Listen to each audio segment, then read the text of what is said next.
Why be easy when you can just die? Hello, I'm Chewy Mew, and welcome to my channel, but more specifically, welcome to another Chewy Mew video, where today we're going to be taking a look at a figure that I got in a mystery box, and that figure is, this is Alistair Smythe. He actually did have a, he does have a ponytail, but this figure is unfortunately missing it. When I did the original video of the unboxing, I was thinking, hey, why does he have like a big hole in the back of his head? And it turns out, because he has a ponytail that is missing, so I guess you could rotate it or something then. I kind of wish that would have been one solid piece so you don't lose it. And he also has a gimmick here, which, let's get this out of the way here. So this is intended for like little kid hands, but I'm a dude. But if you press the button, he does this punchy thingy. Get your arm straight out here, dude. Come on. I want you guys to be able to see it. So he does that. He kind of badly punches, but also this figure, what did I say, 1994? This figure being really old, of course the gimmick's not going to work, you know, as good as it's supposed to. Maybe that's all it does, actually.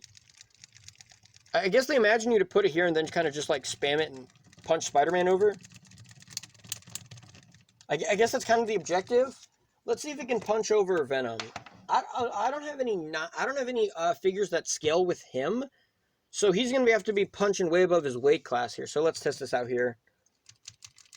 I mean, he punches Spider-Man, like, in the groin. He punches Spider-Man, like, in the groin. Let's take a look at this face here. It's not the most advanced face, obviously, because this was in the 90s when ToyBiz was, you know, they weren't trying to make, you know, highly detailed collectible figures like they were doing later on. They were kind of more, this was intended for, like, you know, like a 5-year-old or 6-year-old kid to just, you know, play with, and then when they're done, just, like, throw it in a toy box in the corner and just, like, Mom, where's my toy? Oh, here it is.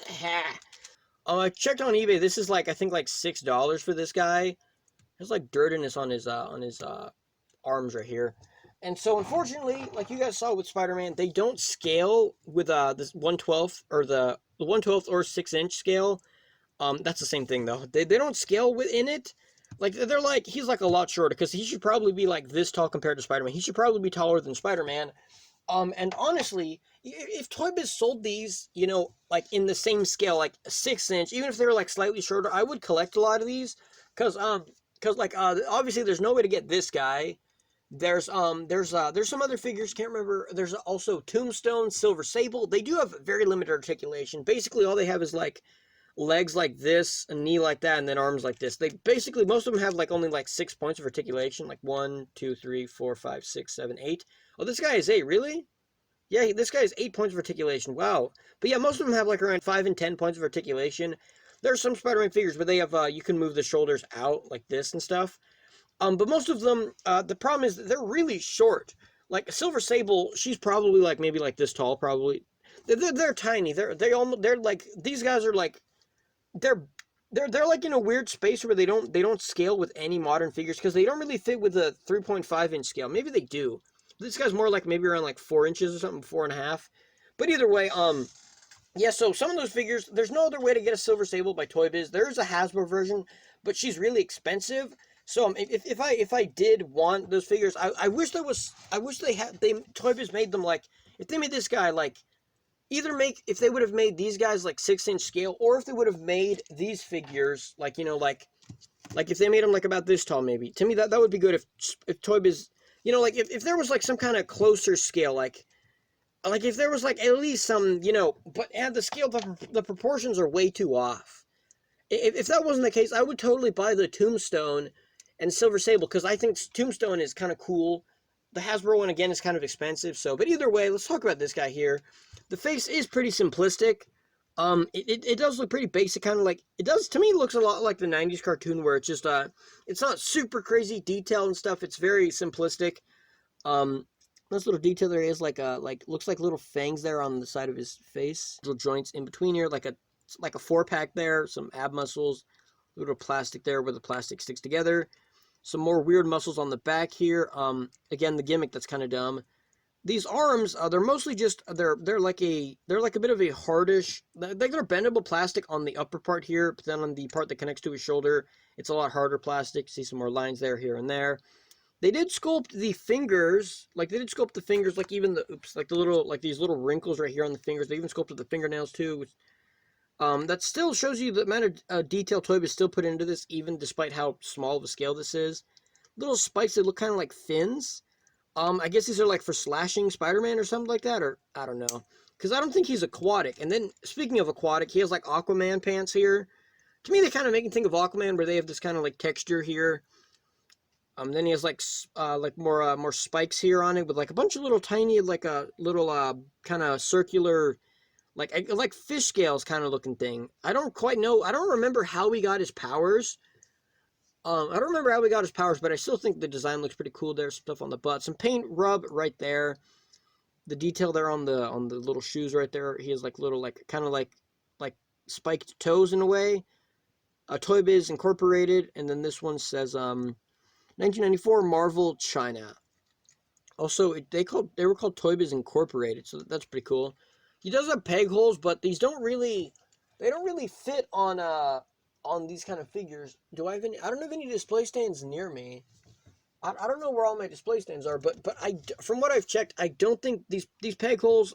Actually, we can compare them to this guy right here. Yeah, the peg holes, they're slightly too big, so if you put him on a base, he's not going to stand. He's probably going to, basically a display stand is just something to stand him on, but he won't peg onto it. So, there's that. It's a pretty simplistic figure. I do think it is kind of cool here. You do see these big screws sticking out, because this figure has pinless joints, which, by the way, Hasbro is just now barely starting to get into pinless joints. ToyBiz had pinless joints back in 1994. Granted, you do see these huge bolts, but eventually they did find a way, like with the early Spider-Man Classics figures, they were pinless, and you didn't see these bolts sticking out. He also has this kind of, this like pelvis joint, which I have seen these. They do have them in some G.I. Joe figures, like modern G.I. Joe, like the 1 and 3, or what's it called, the 3.5 scale, whatever they are.